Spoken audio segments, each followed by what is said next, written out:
Hello guys! Hello Capricorn! Welcome dito sa aking channel, Kapalaran 888. Welcome! Alamin natin kung anong messages, vibration, gabay energy para sa lahat ng Capricorn. Tingnan natin ano ba ang messages, energy para sa lahat. Okay, Capricorn. Okay, first two cards tayo. Taking action and manifesting dreams. Taking action and manifesting dreams. So, sinasabi ng bara sa'yo dito na if you want Capricorn na ma-manifest talaga yung mga pangarap mo sa buhay, yung mga goals natin sa buhay, oras na para gumawa tayo ng aksyon. Okay? Siguro yung ibang Capricorn, meron na kayong kumbaga plano para sa kung ano man yan na gusto yung gawin sa buhay. And dito sinasabi ng Baraha Capricorn na oras na talaga. It's the right timing, right moment, right energy na gumawa na tayo ng aksyon para ma-manifest natin kung ano man to na lahat ng manifestation or ina-affirm natin. Dito sa second card mo, sinasabi ng Baraha na manifesting dreams. May dreams are coming true. So, alam mo Capricorn sa sarili mo na lahat ng mga pangarap mo sa buhay ay makukuha mo. Lahat ng mga pagpupursige mo, sakripisyo, lahat yan may outcome, positive outcome.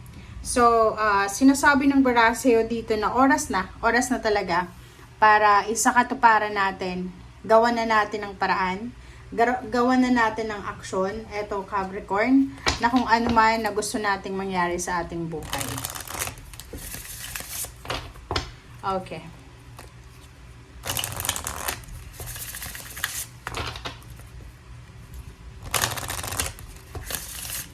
Next card tayo. Capricorn.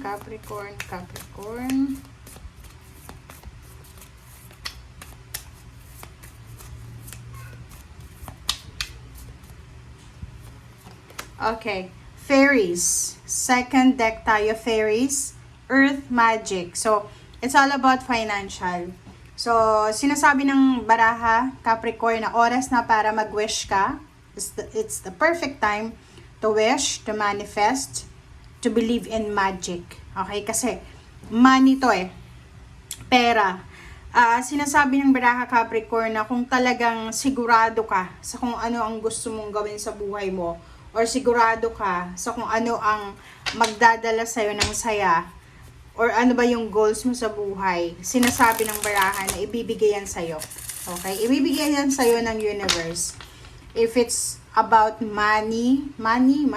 So, kung pera yan, ibibigay talaga yan sa'yo ng universe. So, kailangan mo lang na mag-manifest. Kailangan mo lang na, kumbaga, gawin kung ano ang nararapat na gawin. Okay? Okay. Capricorn. Okay. First two cards sa third deck natin is Seven of Wands and Ace of Cups. Sa nakikita ko sa'yo dito, this one's all about emotional happiness, emotional peace, harmony, family life, relationship, partnership, collaboration. Sinasabi ng Baraha sa'yo na kinakailangan mong proteksyonan ang iyong relationship. Okay? Ipaglaban, proteksyonan ang relationship, Capricorn. So, nakikita ko sa'yo dito, marami kang gustong gawin, marami kang plano para sa sarili mo. Okay? Like for example, sa pamilya mo. Pamilya is all about, kahit may asawa ka na, may live-in partner, may boyfriend, girlfriend, yung focus mo is all about self. Wala kang, kumbaga nakikita natin na focus para sa karelasyon. So, sinasabi ng Baraha sa'yo na kailangan mong bigyan ng pansin yung relationship mo. Okay? Or your love life mo. Okay, 10 of Cups and 5 of Cups. So, nakikita ko sa'yo, di ba? Capricorn. Ito yung kinakailangan mong tandaan. Kinakailangan mong ipaglaban, alagaan, take care of your relationship. 10 of Cups. Kung gusto mo ng maayos na buhay, emotional, kasi yung pera na andyan lang yun Yun yung sinasabi na kahit saan tayo pumunta, pwede tayo magkaroon ng trabaho. Okay? But you in terms of relationship, yung relationship, yun yung pinakamahirap. Mahirap hanapin yung taong talagang mamahalin ka sa kung ano yung meron ka. Kahit ang sama ng ugali mo, kahit hindi ka naman maganda or gwapo, sinasabi ng barahan na may isang tao dito talaga na minamahal ka niya. But the problem is, hindi mo siya binibigyan ng panahon, hindi mo siya binibigyan ng importansya, hindi mo siya binibigyan or tinitake for granted mo yung mga efforts niya. Mag-iingat ka. Kasi, 5 of Cups, pwede mong pagsisihan kung ano itong nangyayari sa'yo sa ngayon. Like for example, ngayon, tinitake for granted mo yung asawa mo, yung boyfriend, girlfriend, magulang mo. Pero hindi mo alam, pagsisisihan mo yan sa bandang huli. So, this Temperance card is sinasabi sa'yo na Capricorn, kinakailangan mong pag-aralan yung temperance, yung pasensya. Kasi yun yung problema mo eh. Ang problema mo, Capricorn, is wala kang pasensya. And siguro yung iba na Capricorn, financially, yun yung problema nila, nadadama yung relationship.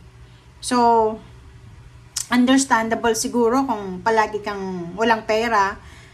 Pero alam mo ba, na minsan, yung pagkakaroon ng problema sa pera, siya yung nagiging rason para maging close ang relationship ng tao, or pwede din siyang maging rason para mabuwag yung relationship. So, naasan ka man dyan sa sitwasyon na yan, ikaw yung magdedesisyon, Capricorn, kung gusto mo ng maayos sa pamilya. Okay. Dito sinasabi ng baraha sa'yo, 2 of Pentacles and 8 of Pentacles is 10. So, it's a completion, it's a lump sum of money.